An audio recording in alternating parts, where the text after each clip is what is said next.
A small country in northern Europe, covered in snow, Finland, November 30th, 1939. The cold was unbearable. -30, even 35 degrees. A frozen world, while the rest of the earth burned in war. And then it happened. The Red Army, one of the most powerful military forces in the world, made a decision, bold, arrogant. Their target, Finland, a small nation surrounded by snow. They believed it would be easy. Thousands of tanks, endless ammunition, hundreds of aircraft in the sky. And on the other side, Finland, small, isolated, with almost nothing. No massive army, no overwhelming power. Only one thing, the will to survive. The world had already decided this small nation would not last. 10 days, maybe 15, that was all, against thousands of Soviet tanks. Because Finland had almost nothing. No massive firepower, no strong armor, no advantage. But war does not always follow numbers. Sometimes something happens, something no calculation can explain. This was not just a war. It was a fight for survival, for existence. In that frozen land, the snow, the forests, and the silence became weapons, deadly ones. And in the middle of that struggle, something was born. A weapon, simple but powerful, one that the world would never forget. The Molotov cocktail, just a glass bottle. But in the right hands, it became resistance itself. Today, we uncover the story behind it, how something so simple managed to stop a superpower. Let's begin. 1939, the world was holding its breath, waiting for something catastrophic. Europe was changing. Maps were being redrawn. On one side, Nazi Germany under Hitler. On the other, the Soviet Union under Stalin. Two giants, dividing Poland piece by piece. And then, suddenly, the spotlight shifted away from the giants toward the north, to a small, quiet nation, Finland. Finland may have been small, but its position was dangerous. For Stalin, very dangerous, because just 30 kilometers away from its border stood something critical, Leningrad, the Soviet Union's second capital, today known as St. Petersburg. Too close, too exposed. Stalin understood one thing: if Germany ever attacked, Finland would become the gateway, a direct path to the heart of his empire. And then Stalin made an offer, a strange one. He asked Finland to move its border, to step back, to give up key islands, strategic positions, military bases. In exchange, he promised something: more land, twice as much somewhere else. On the surface, it sounded fair, balanced, but beneath it, there was something else. Pressure, control, and a warning, hidden in plain sight. To the outside world, it looked simple. Just another deal, just diplomacy. But for Finland, it was something else. It was survival. Only 20 years ago, they had gained their freedom from Russia. They remembered what it meant to lose it. And they knew if they gave in, even once, the chains would return. Slowly but surely. So their answer was simple, clear, final. No. November 26th, 1939. A small village, Mainila. Suddenly, gunfire, artillery shells, breaking the silence.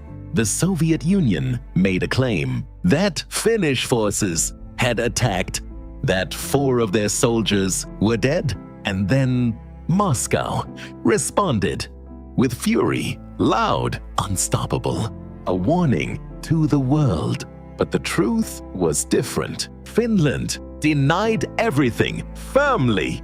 They said they had no artillery in that area, not a single gun. And today, historians agree, what happened at Mainila was not an attack. It was a setup, a staged incident by Stalin himself. A story created to justify war, to make an invasion look like defense. 4 days later, November 30th, 1939, before sunrise, Helsinki woke up to sirens, loud, relentless, and without warning. It began. No declaration, no announcement. The Red Army struck, crashing into Finland with full force. Their confidence was absolute, unshaken. They believed this would be easy. So easy, they brought bands, music for victory celebrations, because in their minds, Finland would fall in 2 weeks. On paper, the war was already decided. The Soviet army, nearly 500,000 soldiers, thousands of tanks, more than 6,000, and in the sky, over 3,000 aircraft. A force overwhelming in every way. And on the other side, Finland, just 300,000 soldiers. Almost no tanks, almost no air force. Outnumbered, outgunned, outmatched. The world had already made its decision. Finland would disappear from the map. The first strike was devastating, truly devastating. Thousands of tanks moving forward like an unstoppable wave. Bombers tearing through the sky, dropping fire from above, and artillery pounding the ground.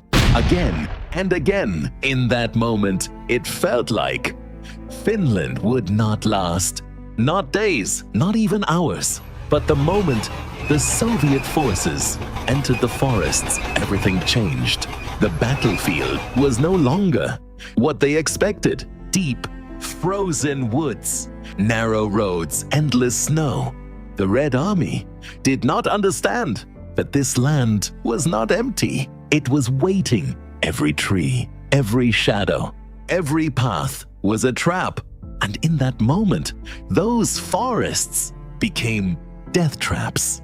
When the Soviets brought in their massive tanks and endless convoys, they walked straight into a trap. The roads were narrow, too narrow. No room to move, no room to turn.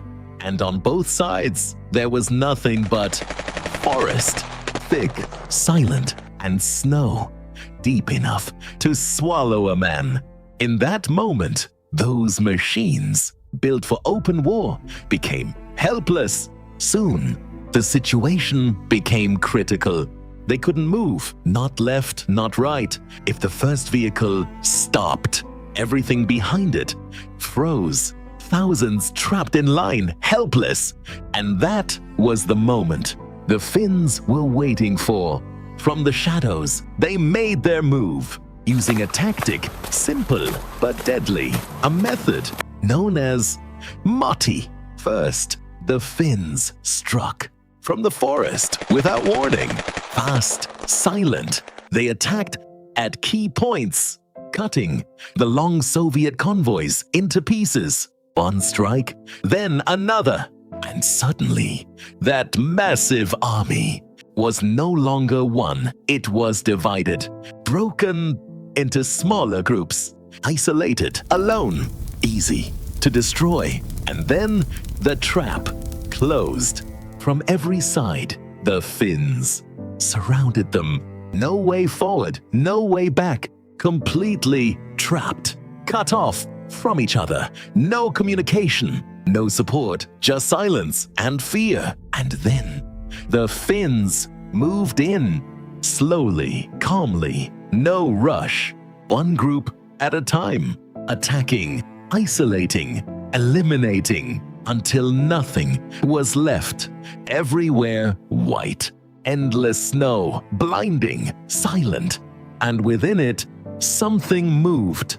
Finnish soldiers dressed in white, invisible against the sneg, moving fast on skis like the wind. Before the Soviets could react, the shots came, precise, deadly, and then they were gone. Back into the forest, into the silence. The Soviets could not see them, could not hear them, could not understand where the attack was coming from. And soon they gave them a name, the White Death. A ghost in the snow. And then nature joined the war. The cold became unbearable, -40 degrees, freezing everything, turning the battlefield into a nightmare. For the Finns, this was home. They knew it, they lived in it. But for the Soviets, it was something else, something they were not ready for, not trained for, not prepared to survive. The cold was merciless. Engines froze, silent, useless. Weapons became heavy, unresponsive. Even pulling the trigger was a struggle. Fingers turning numb, frozen. And then something worse. Soldiers dying without a fight. No bullets, no explosions, just the cold, taking them one by one. The Soviet army looked unstoppable, like a mountain of steel, of numbers. But the Finns fought differently, with intelligence, with speed, and with nature on their side. And slowly, they stopped them. The world was watching now. This small nation refusing to fall.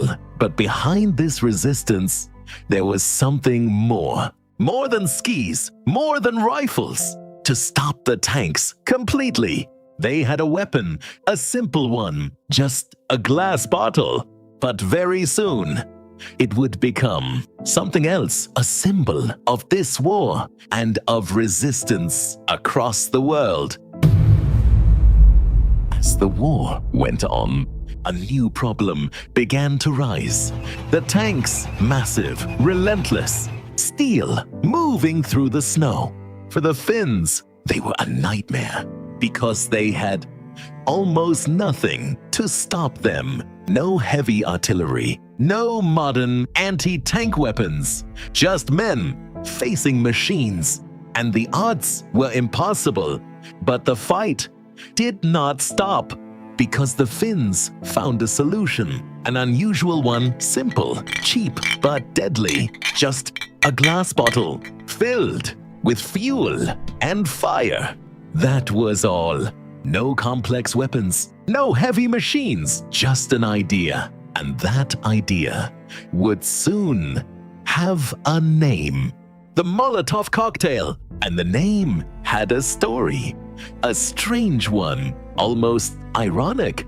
At that time, the Soviet foreign minister, Molotov, made a claim that their aircraft were not dropping bombs, but food for the hungry people of Finland. Bread baskets, that's what he called them. But the Finns did not get angry, and they replied with sarcasm, "If Molotov is sending food, then we will send the drinks." And just like that, the name was born. The Molotov cocktail. The name may have sounded light, but its power was not. It was deadly.